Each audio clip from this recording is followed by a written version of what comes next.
하나님 말씀 보겠습니다. 로마서 11장 25절부터 36절 말씀. 25절을 제가 먼저 읽겠습니다. 형제들아, 너희가 스스로 지혜 있다 하면서 이 신비를 너희가 모르기를 내가 원하지 아니하노니, 이 신비는 이방인의 충만한 수가 들어오기까지 이스라엘의 덜어는 무둔하게 된 것이라. 그래야 온 이스라엘이 구원을 받으리라. 이렇게나 구원을 받아 시온에서 야곱에게서 경건하지 않은 것을 돌이키시고, 내가 그들의 죄를 없이 할 때에 그들에게 이루어질 내 언약이 이것이라 함과 같으니라. 복음을 하면 그들이 너희로 말미암아 원수된다요. 택하심으로 하면 사람들로 말미암아 사랑을 입는다. 하나님은 은사와 부르심에는 후회하심이 없느니라. 너희가 전에는 하나님께 순종하지 아니하더니 이스라엘이 순종하지 아니하므로 이제 긍휼을 얻는지라. 이와 같이 이 사람들이 신중하지 아니하니 이는 너희에게 베푸시는 긍휼로 이제 그들도 긍휼을 얻게 하려 하심이라. 하나님이 모든 사람을 순종하지 아니하는 가운데 가까워 주시는 모든 사람에게 긍휼을 베풀려 하시리라. 깊도다 하나님의 지혜와 지식의 풍성하며 그의 판단은 헤아리지 못할 것이며 그의 길은 찾지 못할 것이로다. 누가 그의 마음을 알았느냐? 누가 그의 모사가 되었느냐? 누가 주께 먼저 드려서 갚으심을 받겠느냐. 다같이 이는 만물이 주에게서 나오고 주로 말미암고 주에게로 돌아가니라. 그에게 영광이 세세에 있을지어다. 아멘. 아멘. 우리 옆에 계신 분들 한번 바라보세요. 말씀 듣고 은혜 받으세요. 말씀 듣고 은혜 받으면 됩니다. 우리의 모든 삶 속에도 하나님의 말씀이 임하여서 그 말씀의 은혜가 되면요, 그 말씀을 적용하는 삶을 살아가면요, 안 될 것이 없어요. 다 이루어집니다. 다 해결됩니다. 다 하나님의 은혜가 임할 줄로 믿습니다. 그런 의미에서 이번에는 옆에 계신 분 바라보지 말고 자기 자신에게 이제 오늘 말씀 제가 말미에도 할 텐데 자기 이름을 넣어서, 저는 형철이니까 형철아 말씀 듣고 은혜 받으라 이렇게 한번 하도록 하겠습니다. 내원아 말씀 듣고 은혜 받으라. 시작. 할렐루야. 요즘 우리 어린이들 언제 한번 오셔서 우리 어린이들 예배 드릴 때 찬양하는 모습을 한번 보세요. 참 그것도 참 감사해요. 이것도 말씀 듣고 은혜 받을까 아멘도 잘하고 그런 사람들에게 하나님이 여기서 이렇게 바로바로 달란트 하나씩 띵동 띵동 하면서 떨어뜨렸으면 좋겠어요. 게임할 때 아이템 떨어지듯이. 우리 어린이들이 막 찬양을 크게 하면 그 예배 시간에 제일 찬양도 크게 하고 말씀도 잘 듣고 하는 어린이한테 선생님들이 달란트 선물을 주시거든요. 애들이 어떻게 하겠어요? 그냥 막 들썩들썩 하면서 찬양을 합니다. 제가 전에 말씀드렸죠? 그 찬양하는 모습을 찍어가지고 우리 노예 목사님들 밴드에 올렸더니 그 목사님들이 그러시더라고요. 목사님이 전투적이니까 어린이도 전투적이다. 막 들썩들썩하면서 찬양을 하는 거예요. 제가 보면 은혜를 더 많이 받아서 뒤에 앉아가지고, 야, 조만간에 우리 장모님들 의자 바꾸셔야 되겠구나. 다 부사지 되겠어요. 막 들썩들썩하면서.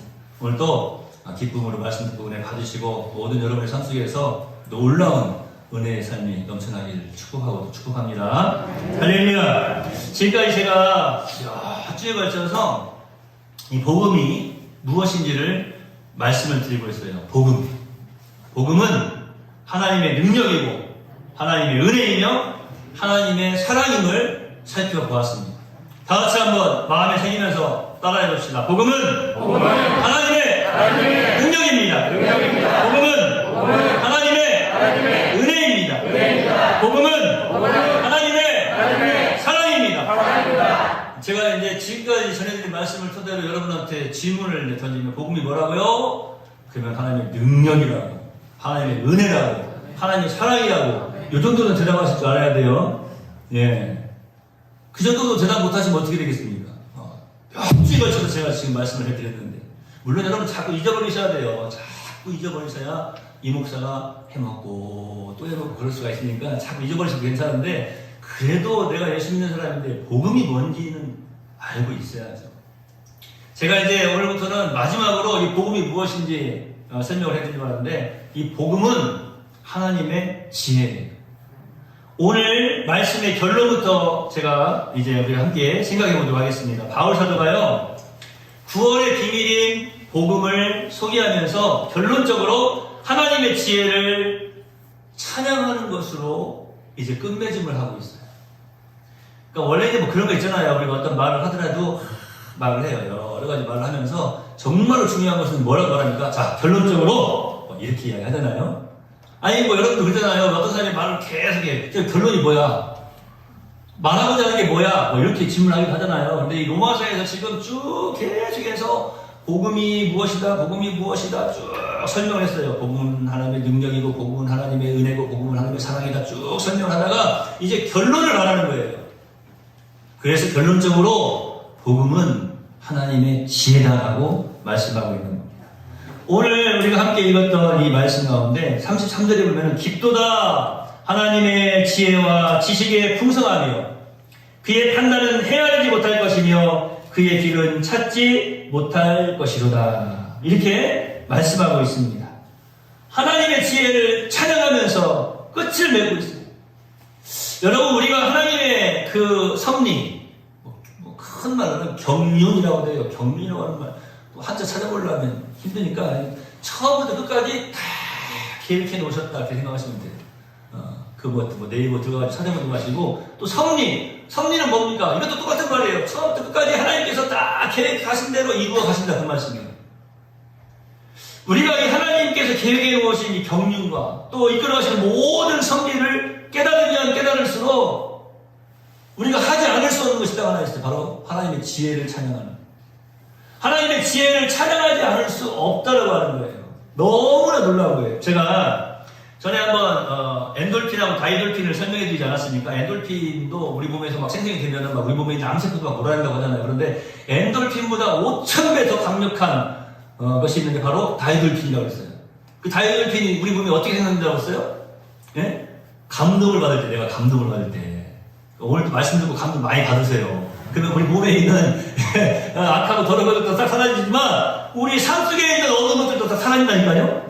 할렐루야. 예, 그러니까 여러분 이 감동 높은 산에 올라가서 밑을 싹 보니까 이야 소리가 저절로 나와요. 그냥 산에 이렇게 가고 있는데 뭔가 풀이 하나 올라가 있는데 봤더니 이야 이파리가 5개가 있어요. 깜짝 놀라면 이파리가 5개 있는 게 뭔지 모르는 사람이 계실 거예요. 하여튼 5개가 있어요. 그러면은 뭐 있어요. 뭐 산삼인가 사삼인가 뭐 있어요. 이야 감동 받는 거예요. 감동 받아요. 미술관에 갔는데 자기가 좋아하는 그림이 거기 탁 걸려있는 거예요. 나는 표현할 수 없는데 그 사람이 그림으로 그렇게 멋지게 표현을 해놓은 거예요. 시를 읽을 때에도, 소설을 읽을 때에도, 드라마를 볼 때에도 마찬가지예요. 여러분 드라마 보다가 우는 남자들도 있어요. 저도 그 가운데 한 사람입니다. 혼자 이렇게 울고 있으면 아내가 딸이 웃고 있는데 왜 웃고 있는지 모르겠어요. 슬픈 이야기인데 하여튼 계속 웃고 있어요. 하여튼 그때는 감동받은 거예요. 감동받았어요. 그때 우리 몸에 이 다이돌핀이 막 생성되어지는 거예요. 이 바울이 지금 오늘 이 말씀을 하면서 사실은 이걸 고백하고 있는 거예요. 내가 하나님의 그 경륜과 섭리를 살펴보니까 이 복음을 통하여서 하나님께서 우리에게 베풀어 주신 은혜가 얼마나 큰지 말씀을 전할 때마다 찬송을 할 때마다 막 감동이 되고 또 감동이 된다. 찬양을 안 할 수가 없다. 찬송을 안 올려드릴 수가 없다. 감동을 안 받을 수가 없다. 변화가 되지 않을 수가 없다고 하는 거예요. 찬송을 안 할 수가 없다. 감동을 안 받을 수가 없다. 변화가 안 될 수가 없다고 하는 거예요.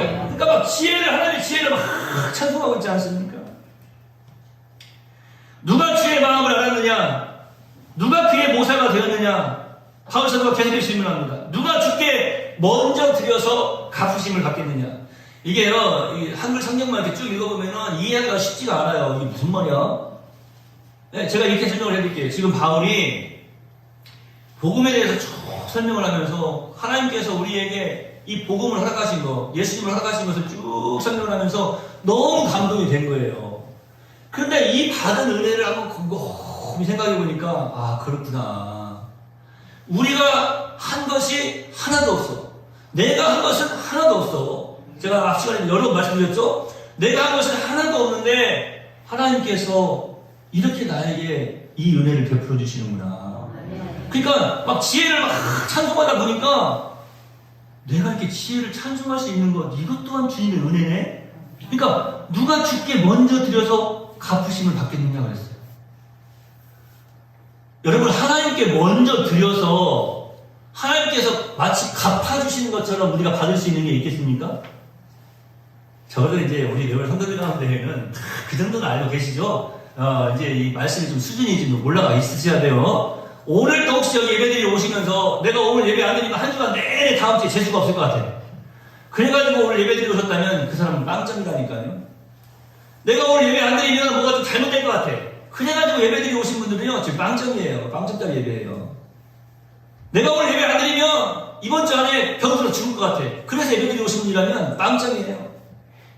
오늘 이 자리에 예배드리러 왜 오셨냐면 지금까지 지내온 거 주의 크신 은혜라. 지금까지 나를 이렇게 지켜주시고 나와 함께 해주신 그 하나님의 은혜에 감사해서 오늘 이 자리에 예배드리러 온 거예요. 제가 늘 말씀드리잖아요. 첫 단추를 잘못 깨우면요 신앙생활이 잘 될 수가 없어요.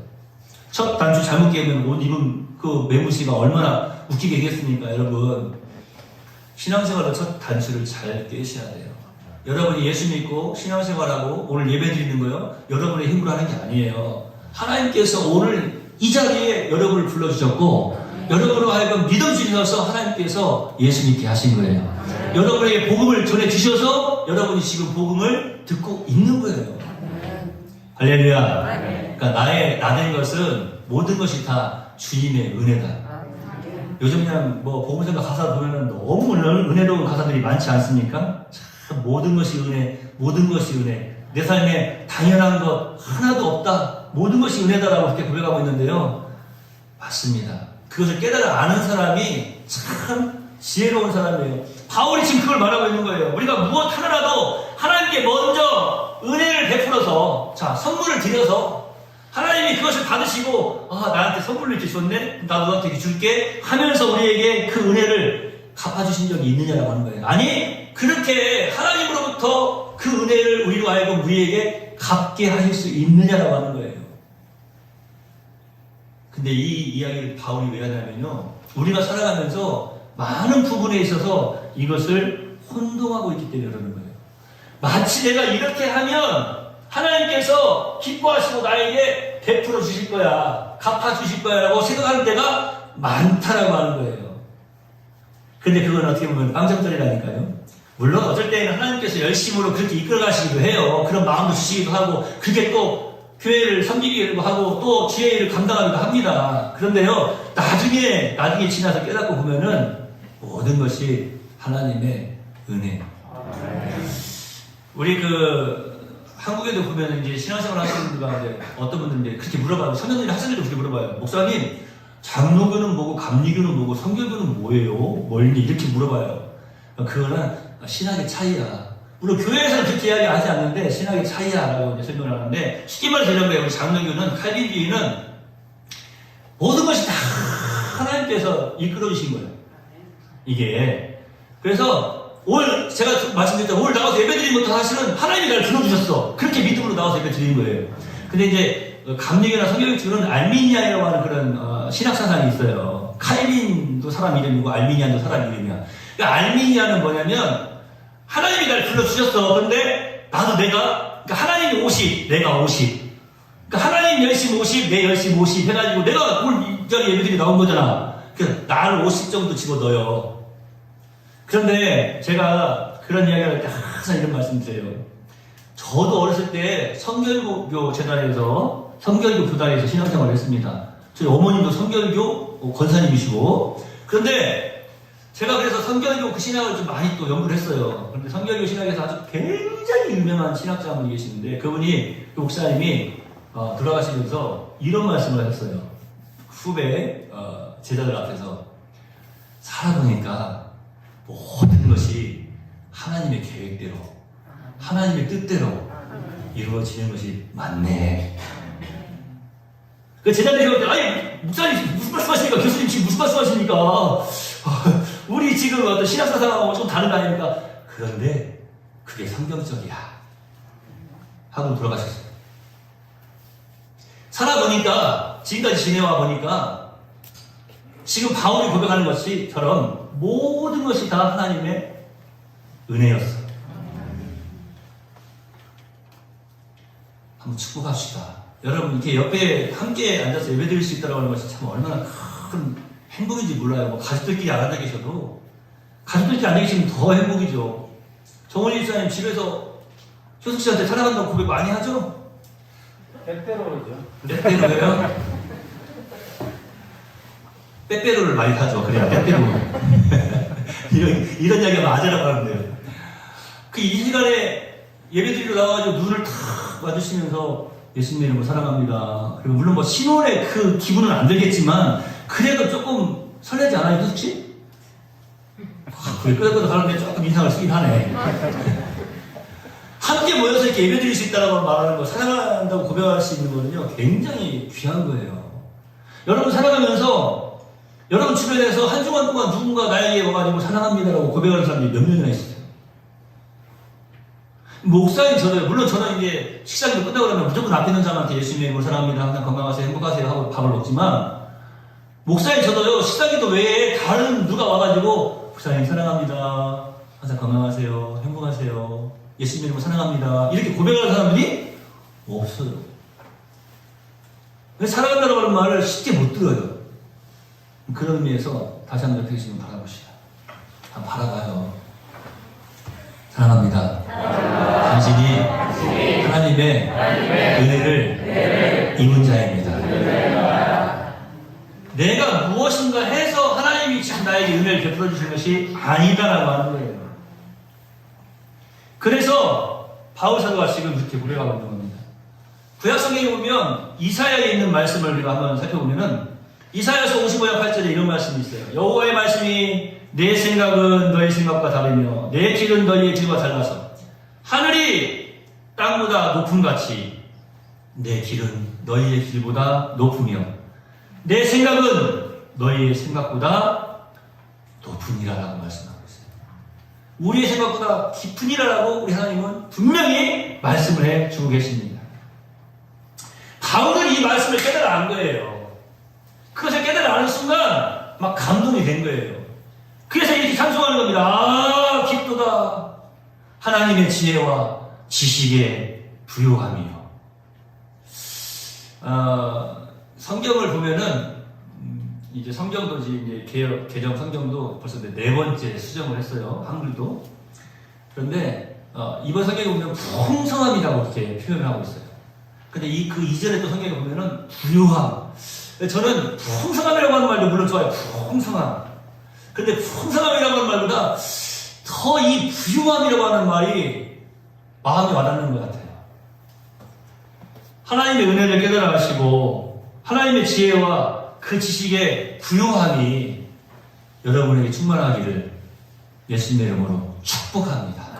이 하나님의 지혜와 지식이 부요하게 여러분의 삶 속에 막 임해야 돼요. 저는 지금까지 여러 주에 걸쳐서 지금 이 복음이 하나님의 능력이고 하나님의 은혜고 하나님의 사랑임을 말씀을 드리지 않았습니까? 그런데요, 복음이 하나님의 능력이고 하나님의 은혜고 하나님의 사랑이다라고 하는 것을 다 종합해보면요, 복음은 하나님의 지혜입니다. 그래서 제가 오늘 말씀 선두에 결론부터 말씀드리면 그렇게 말씀드린 거예요. 결론부터 말씀드리면 복음은 하나님의 지혜다. 제가 질문을 한번 해볼게요. 이것을 믿습니까? 정말 이거 믿으세요? 복음이 하나님의 능력이고 하나님의 사랑이고 하나님의 은혜인데 다 종합해보니까 아, 복음은 하나님의 지혜구나. 이제 오늘부터 시작해서 제가 여러 시간에 걸쳐서 또 왜 복음이 하나님의 지혜인지를 하나씩 구체적으로 살펴보려고 합니다. 오늘 먼저 제가 이것을 설명을 해드리려고 해요. 이 복음이 나한테 왜 복음이냐, 어떻게 하나님의 지혜로 이것이 나에게 다가왔느냐. 이 로마서는요, 바울 사도가 이제 기록을 하였는데, 이 바울 사도가 로마서 9장에서부터 11장까지 선민, 택함받은 이스라엘 백성의 구원 문제를 쭉 다루고 있어요. 그래서 우리가 함께 살펴보면 제가 읽어드릴게요. 11장 1절에 보면은 내가 말하노니 하나님이 자기 백성을 버리셨느냐? 그럴 수 없느니라. 이런 말씀으로 시작해요. 나도 이스라엘인이요 아브라함의 씨에서 난 자요 베냐민 지파라. 자, 여러분이 안 보셔도 돼요. 제가 그래도 성경 박사잖아요. 걱정하지 마시고. 맞아요. 11장 1절에 이렇게 쓰여져 있어요. 제가 잘 읽어드렸어요. 저를 보세요. 제가 이걸 설명을 해드릴게요. 지금 바울이 뭘 말하고 있냐면 이스라엘 백성들이 버림을 받았느냐? 자, 이 로마서는 뭡니까? 이스라엘 백성들에게 지금 전달되어진 복음이 아니고 그 당시에 로마에 살고 있는 사람들에게 전해진 복음이에요. 그러니까 로마 사람들에게, 이방인들에게 지금 말씀을 하고 있는 거예요. 그러니까 이방인들이 있을 때, 우리한테 복음이 전해지고 있는 거 보니까 그럼 이스라엘은 버림을 받았나? 이렇게 생각을 하고 있는 거예요. 그걸 이제 바울이 설명을 해주는 겁니다. 이스라엘이 버림을 받았느냐라고 하는 거예요. 바울이 왜 이런 이야기를 하겠어요? 요즘 우리 신앙생활 하시는 분들 보면은요, 이 구원에 대한 확신이 없는 사람들이 참 많아요. 이 구원에 대한 확신이 없으니까 제가 질문을 던지면, 자, 지금 죽으면 천국 가는 사람 손 들어보세요! 그러면 번쩍 들지 못하고 어떻게 한다고요? 그만큼 들어요. 왜요? 왜 그러세요? 죽어봐야 알죠. 이런다니까요? 번쩍 손을 못 들어요. 구원에 대한 문제가 아직 해결되어 있지 않는 거예요. 구원받았다고 하는 확신이 있는 사람은 어떻습니까? 나 지금 죽으면 천국. 나 지금 죽으면 천국. 이런 사람들이 구원에 확신이 있는 사람들이라니까요. 그러니까 지금 바울이 이 구원의 문제를 쭉 이야기를 하는 거예요. 나도 이스라엘이다. 나도 이스라엘이냐. 아브라함의 씨야. 베냐민 지파다. 여러분, 바울만큼 정통성 있는 사람도 흔치가 않습니다. 그 당시에 전 세계적으로 가장 유명한 학파인 가말리엘 학파의 수제자. 그런 수제자인 바울. 그러니까 자랑할 것이 많았어요, 인간적으로 볼 때에. 그런데 바울이 지금 이런 말을 하는 거예요. 나도 이스라엘입니다. 베냐민 지파다. 나 가말리엘 문화생 중에 수제자 아니냐.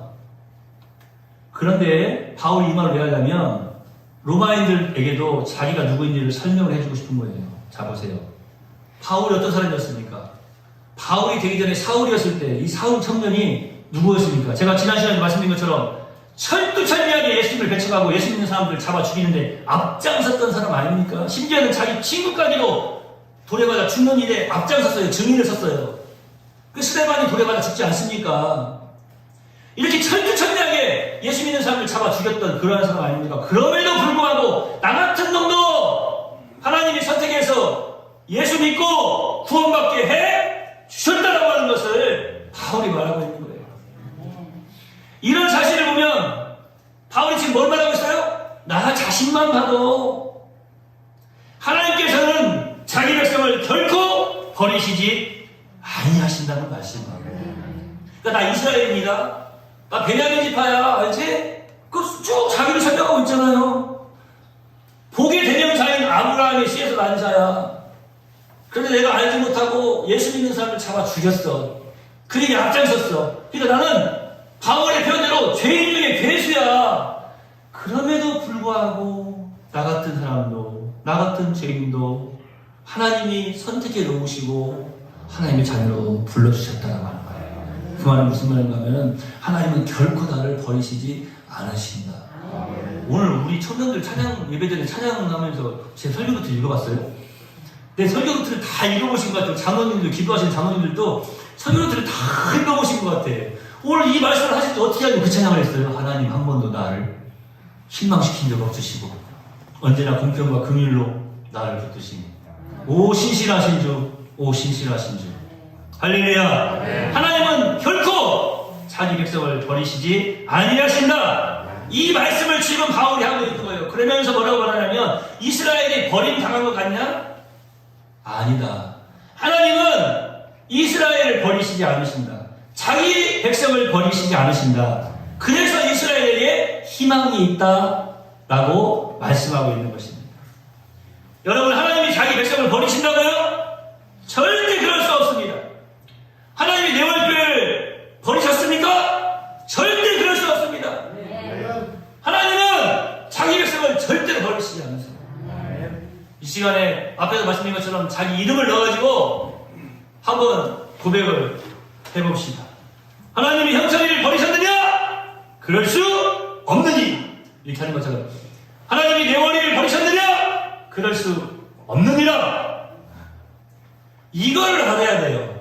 하나님이 나를 버리실 수 없다라고 하는 것을 알아야 돼요. 그래야 우리 하나님 살아 살아가게 되심에 대한 자신감을 가지고 믿음의 승리의 삶을 살아드릴 수가 있는 거예요. 그래야 어디 가서든지 하나님의 자녀로서의 삶을 능력 있게 살아드릴 수가 있는 거예요. 여러분의 힘으로 해결할 수 없는 큰 벽이 있습니까? 인생에 난관이 있습니까? 어려움이 있습니까? 절벽이 있습니까? 그런데 하나님을 모르는 사람들은 하나님의 이름을 부르지 못해요. 그러나 하나님께 버림받지 않았다고 하는 것을 알고 있는 하나님의 사람들은 믿음으로 하나님께 나아가서 하나님 도와주세요. 힘을 주세요. 능력을 주세요. 그렇게 간구할 수 있고 기도할 수 있는 것입니다. 믿음으로 기도하는 모든 기도를 우리 하나님은 들어주신다라고 약속해 주셨어요. 한번 따라해 봅시다. 하나님이 내 원리를 여러분의 이름으로 하고 현봉아 행복이를 그러더라고요.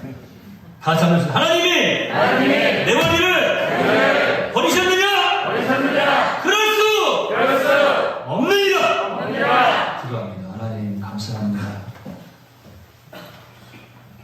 하나님은 택하신 백성을 버리시지 않습니다. 영원토록 버리시지 아니하시고 오히려 영원토록 사랑해 주시고 천국 백성으로서 행복을 누리며 살게 하십니다.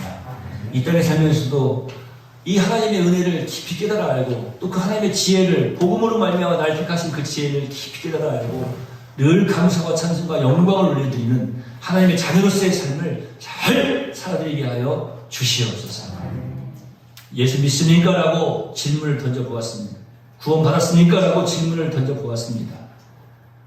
아버지 하나님, 우리의 믿음과는 별개로 하나님은 나를 버리시지 않는다는 것을 다시 한번 깨달아 알고 감사와 찬송과 영광을 올려드립니다. 이 깨달음 속에서 하나님께서 허락하시는 그 믿음으로 말미암아 더욱더 든든히 승리하며 살아가게 하여 주시옵소서. 오늘 우리의 가슴에 손을 얹으며 자신의 이름을 부르면서 하나님이 나를 버리시지 않으심을 다시 한번 기억하고 확인하고 확신하고 더욱더 감사하며 능력 있는 삶을 살아가기를 마음하지만 모든 성도들에게 우리 하나님 놀라운 은혜를 충만하게 주어 주시옵소서.